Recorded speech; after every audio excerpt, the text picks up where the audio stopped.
It was Mother's Day 2004. We were going to be going on a staff retreat, a little getaway at Lake Mead, and just have a good time. We had jet skis and we had a houseboat. And our son Derek, who was 24 years old, he worked with us at the church and on staff and worked for me. And Paul Franks, who was on the boat, they had the ski boat, and Paul was driving the boat, and they took off from the marina the same time we did. And they were driving around us, and I was throwing Derek some sunglasses and just having a good time. And as they pulled away from us, I'll never forget, Derek was waving goodbye to us.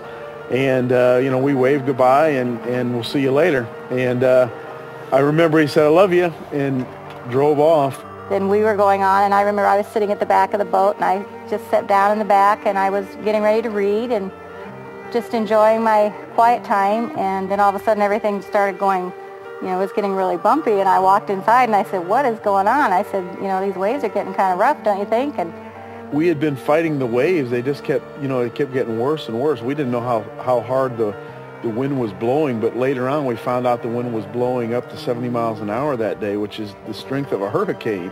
We got back into that cove, and I couldn't control it anymore once it got sideways, and we started going, and we just were going towards these rocks, and that was really the first time that I got scared. Sure enough, we hit the rocks, and we got pushed up on the rocks, and that was like an anchor for us. Then we couldn't go anywhere. Once that thing got up on the rocks, we were stuck. We just kept passing the time till the next morning when the ranger came by. And when the ranger came by and started to talk to us, he asked for the other boat, and I guess as just a mother, I just had this wrenching feeling.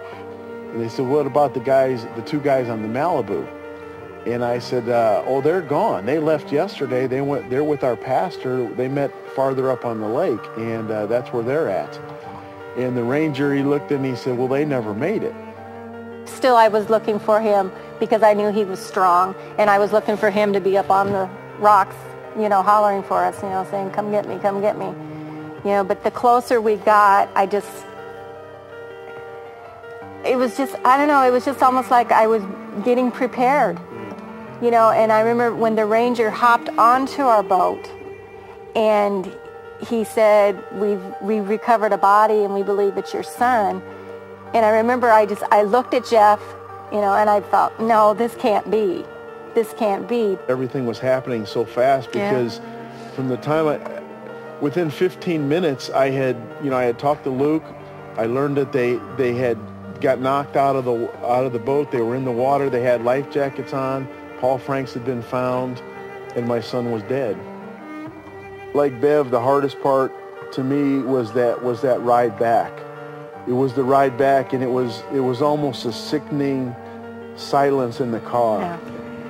I was in the back seat of the car, and I had Tracy next to me and Angel behind me, and then Jeff was on the other side. And I remember as we were driving, I was just like numb, totally numb.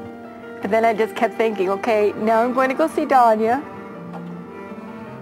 How am I going to tell her that her best friend is gone? How do I tell my daughter that her brother is gone?